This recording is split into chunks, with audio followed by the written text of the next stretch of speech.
What happens when an undercover CEO visits his own diner, only to witness a manager mistreat a struggling family in need? Ethan Carter tapped his fingers on the steering wheel, staring at the familiar sign that hung above the old brick diner, Carter's Kitchen, a place for everyone. It was more than just a slogan. It was a promise Ethan had made when he opened his first restaurant 15 years ago. Back then, Ethan had been the guy in the kitchen, sweating over a hot grill, delivering food to tables and shaking hands with every customer who walked through the door. But now Ethan ran a chain of over 20 diners across the state. Success had taken him out of the kitchen and put him behind a desk. He trusted his managers to uphold his values: warmth, generosity, and respect for everyone who walked through the door. But lately, troubling reports had surfaced. Complaints about rude staff, customers being turned away, and worst of all, whispers that some families in need had been mistreated. His corporate team had brushed off the concerns as isolated incidents, but Ethan wasn't convinced. He needed to see things for himself. Ethan climbed out of his car, adjusting his old denim jacket and faded baseball cap. His usual sharp suit had been swapped for worn-out jeans and scuffed sneakers. To the staff inside, he was just another tired traveler looking for a hot meal.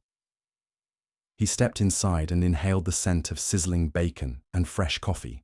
The place looked just as he remembered: red booths, checkered floors, and framed photos of smiling families on the walls. But something felt off. The energy was colder. Employees moved quickly, barely making eye contact with customers. The warmth was missing. Ethan took a seat in the corner, scanning the room quietly. Moments later, the front door jingled as a young family walked in: a mother, father, and 2 kids. A boy around 10 and a little girl no older than 6. Their clothes were worn, the father's boots scuffed, and the mother's jacket frayed at the sleeves. Despite their appearance, they walked in with hopeful smiles. They sat in a nearby booth, and Ethan overheard their quiet conversation.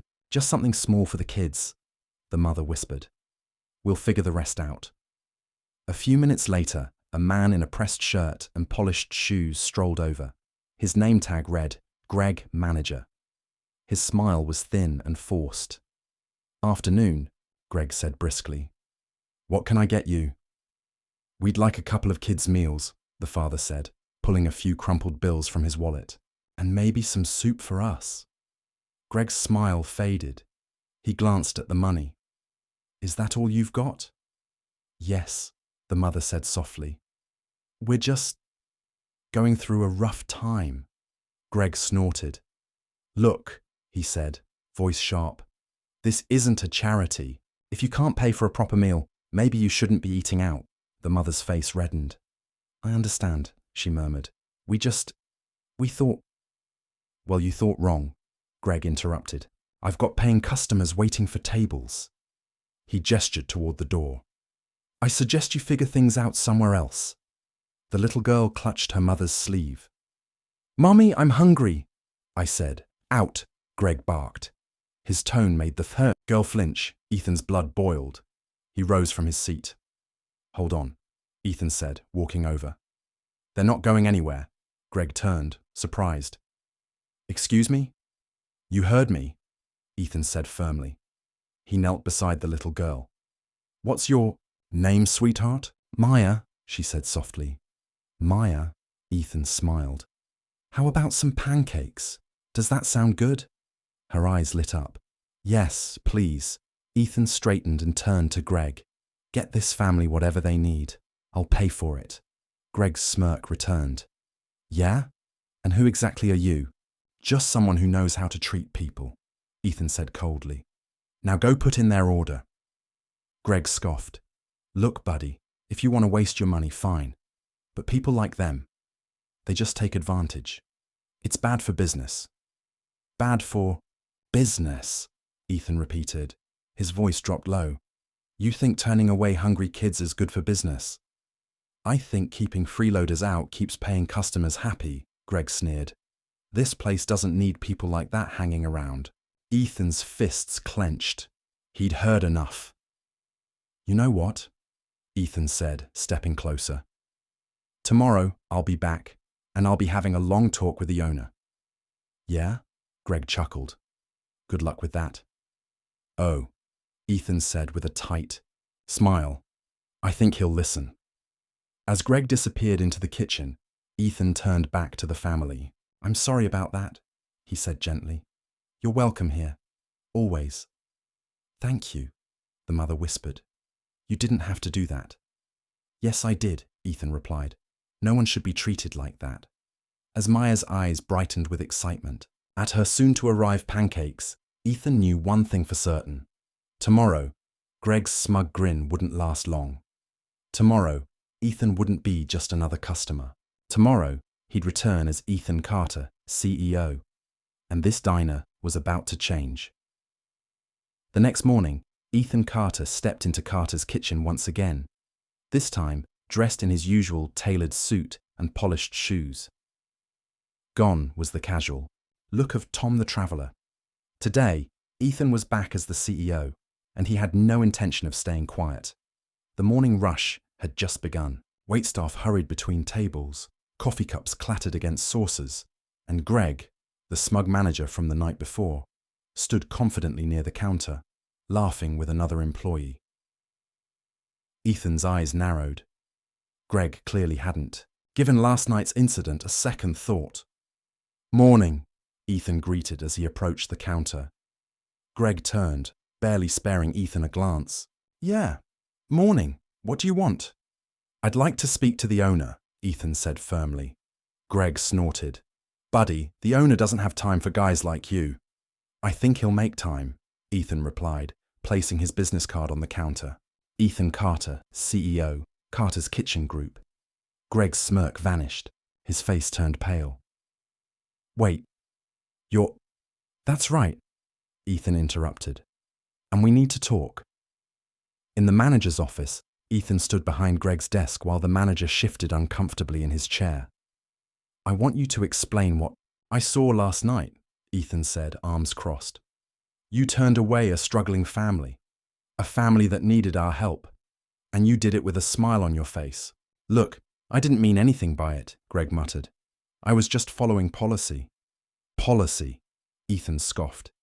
We've never had a policy that says we deny service to families in need. This diner was built on the idea that everyone is welcome here, and you know that. With all due respect, Greg said bitterly, I was doing what's best for the business. If you start feeding every hard luck case that walks through the door, people will take advantage. We'll lose money. We'll lose money, Ethan repeated, voice rising. You think turning away a family in need is how we stay profitable? Greg shrugged. I was just trying to keep the place running. No, Ethan shot back. You were trying to take the easy way out, and you humiliated a family in the process. Greg's shoulders slumped. I didn't think it was that big of a deal. Well, it is, Ethan said. And you've made it clear you don't share my values. He paused. I'll be handling things myself for the rest of the week, and we'll discuss your future after that. Wait, Greg stammered. You're suspending me? Effective immediately, Ethan said coldly. Now get your things and go.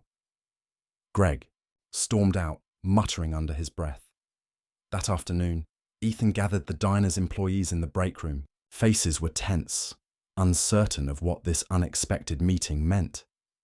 I know Greg's been running this place his way for a while, Ethan began. But that's over now. I'm taking charge, and things are going to change. He paused, scanning the room. Last night, I saw a family humiliated because they couldn't afford a full meal. That's not what this diner stands for, and it never will be. But one waitress, Megan, spoke up. Greg said we were supposed to keep tables turning fast. He didn't want us wasting time on customers who weren't spending much. That's not how we do things, Ethan said firmly. We take care of people, because that's what good businesses do. But what if people start taking advantage? A cook named Jerry asked. I mean, some folks try to scam free food. I get that, Ethan nodded. But turning away struggling families isn't the answer. If someone's in real need, we help them. Simple as that. So, what happens now? Megan asked. Starting tomorrow, Ethan replied. This diner is going back to the values it was built on: kindness, respect, and community. The next day, Ethan arrived early and rolled up his sleeves. He spent the morning greeting customers, delivering plates, and bussing tables. Alongside the staff, word quickly spread that the boss was working the floor, and regular customers were curious. Midway through the morning rush, Ethan spotted a man sitting alone in the corner. Daniel, the father from the family Greg had turned away. Daniel's wife and kids weren't with him this time, and he looked nervous. Ethan grabbed a coffee pot and walked over. Mind if I join you? He asked. Daniel looked up, surprised. Sure. Ethan poured Daniel a fresh cup of coffee. I'm really sorry about what happened the other night, he said. No one should be treated like that. Daniel sighed. It's all right. I get it. Things are tough for everyone right now. That's no excuse, Ethan said. We should have been better. He paused. Your family's always welcome here. No questions, asked. Daniel smiled faintly. That means a lot. Here, Ethan said, sliding a small envelope across the table. What's this? Daniel asked, frowning. Just something to help, Ethan said. It's a gift card, enough to cover several meals. Bring your family back soon, all right? Daniel's eyes welled up. I don't know how to thank you.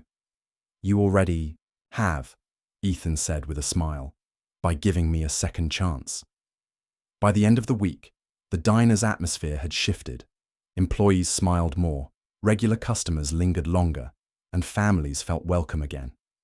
Ethan stood near the counter, watching as Megan bent down to hand a little boy a free cookie. Something Greg would have scolded her for just days earlier. Looks like things are back on track, Megan said, walking over. I forgot how much better it feels to just be nice to people. That's what this place was always meant to be, Ethan said. A place for everyone. But he knew there was still more to fix. And tomorrow, Greg would return for his final conversation. The next morning, Greg arrived at Carter's kitchen with a forced smile on his face. Dressed in his manager's uniform, he walked in like nothing had happened. But as soon as he saw Ethan standing by the counter, Greg's face turned pale. Morning, Ethan greeted coolly. Glad you showed up. Look, Greg started. I get it. I crossed a line, but I've been here a long time. You know I've always hit the sales targets. I'm good for business. That's what you think? Ethan asked. You believe sales numbers are all that matter? Well, yeah, Greg said. At the end of the day, isn't that what keeps the lights on? You're wrong, Ethan replied firmly. This place is about people, not just profit, and you proved yesterday that you don't understand that. Look, Mr. Carter, Greg said quickly, I know how to run this place. I've been here for years. One bad call shouldn't cost me my job. Greg, it wasn't one bad call, Ethan said, voice rising. You've been pushing away customers for months, treating families like they're beneath you and turning this place into something it was never meant to be. Those people you're worried about, they just want handouts, Greg shot back. I was protecting the business. No, Ethan countered. You were protecting yourself by turning away the very people we promised to serve. Greg opened his mouth to argue, but Ethan cut him off. You've forgotten what this place stands for, Ethan said, and I can't trust someone like that to lead this team. You're fired. Wait, you can't be serious, Greg stammered. This is my career. And you had plenty of chances to fix it, Ethan said, but instead, you chose to push people away. I won't let you drag this place down any further. Greg muttered something under his breath, grabbed his things, and stormed out the door. With Greg gone, Ethan knew he needed someone capable, someone who understood what Carter's kitchen stood for. He found that person in Megan, the waitress who had quietly supported customers when Greg refused to help. I want you to take over as manager, Ethan told her. Megan's eyes widened. Me? But I've never managed before. I've seen how you Treat customers, Ethan said. You don't just take orders, you care. You notice when people are struggling, and you always try to help. That's what this place needs. But what if I mess up? Megan asked nervously. Then we'll fix it together, Ethan said with a smile. I believe in you. Megan grinned. All right, I'll give it my best. That afternoon, Ethan gathered the staff for a meeting. I know the past week has been stressful, Ethan began. But we're moving forward. Megan's stepping in as manager, and I'll be sticking around to help out until we're back on track.